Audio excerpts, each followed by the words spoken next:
ईमानदार लकड़हारा, आत्मसम्मान और सत्य की विजय। अध्याय 1। जंगल का पुत्र। बहुत समय पहले की बात है। हिमालय की तलहटी में बसा एक छोटा सा गांव था जिसका नाम शांतिपुर था। उस गांव में रामू नाम का एक लकड़हारा रहता था। रामू के पास न तो बड़ा महल था और न ही बहुत सारे सोने के सिक्के, लेकिन उसके पास दो बेशकीमती चीजें थीं, उसकी कुल्हाड़ी और उसकी ईमानदारी। रामू का दिन सूरज की पहली किरण के साथ शुरू होता था। वह अपनी पुरानी लोहे की कुल्हाड़ी कंधे पर रखता और घने जंगल की ओर निकल जाता। वह केवल सूखी लकड़ियां ही काटता था क्योंकि उसे प्रकृति से प्रेम था। वह कहता था, पेड़ हमें जीवन देते हैं, हमें उन्हें बेवजह नहीं मारना चाहिए। अध्याय 2। वह दुर्भाग्यपूर्ण दोपहर एक दिन लकड़ियों की तलाश में रामू नदी के किनारे पहुंच गया। वहां एक पुराना और सूखा पेड़ नदी की गहरी धार की ओर झुका हुआ था। रामू ने सोचा कि अगर वह इसकी डालियां काट ले तो उसे अगले 2 दिनों तक जंगल नहीं आना पड़ेगा। वह पेड़ पर चढ़ा और प्रहार करने लगा। अचानक पसीने की वजह से उसके हाथ से कुल्हाड़ी फिसल गई और देखते ही देखते वह छपाक की आवाज के साथ गहरी और तेज बहती नदी में गिर गई। रामू स्तब्ध रह गया। वह तुरंत नीचे उतरा और नदी में अपनी कुल्हाड़ी खोजने लगा, लेकिन पानी बहुत गहरा और ठंडा था। वह किनारे बैठकर रोने लगा।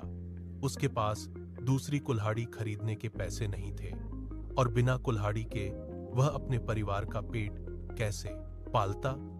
अध्याय 3। जल देवता का प्रकट होना। रामू की करुण पुकार सुनकर नदी का पानी अचानक चमकने लगा। लहरों के बीच से एक दिव्य पुरुष प्रकट हुए। वे जल देवता थे। उन्होंने अत्यंत सौम्य स्वर में पूछा, पुत्र, तुम इस निर्जन स्थान पर क्यों विलाप कर रहे हो? रामू ने हाथ जोड़कर प्रणाम किया और अपनी व्यथा सुनाई।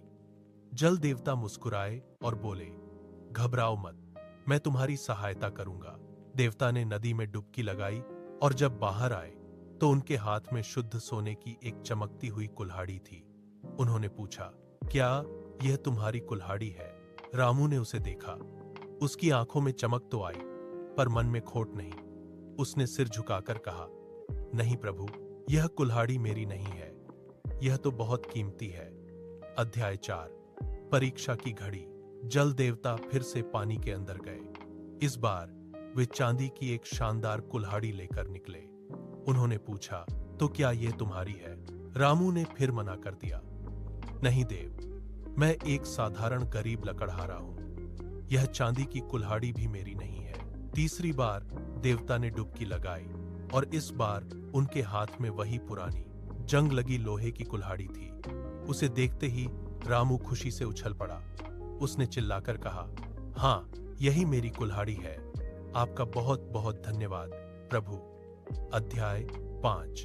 ईमानदारी का पुरस्कार। जल देवता रामू की सत्यनिष्ठा और संतोष देखकर अत्यंत प्रसन्न हुए। उन्होंने कहा, आज के युग में जहां लोग सोने के लिए अपनों को धोखा देते हैं, तुमने अपनी साधारण वस्तु को चुना।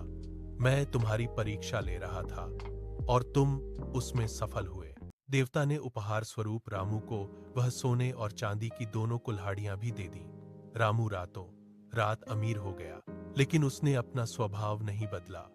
उसने उन पैसों से गांव में एक पाठशाला और प्याऊ बनवाया। अध्याय 6। लालच का अंत। शामू की कहानी। जब यह बात गांव के एक दूसरे लालची लकड़हारे शामू को पता चली तो उसके मन में लालच जाग उठा।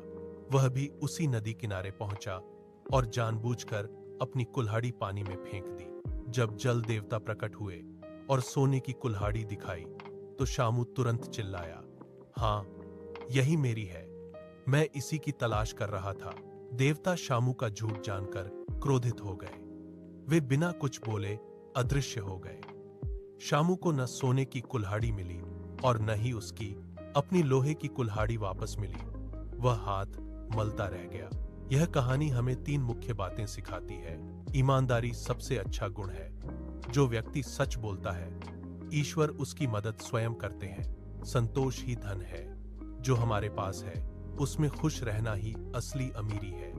BRKTBABU हान को सब्सक्राइब कर दो।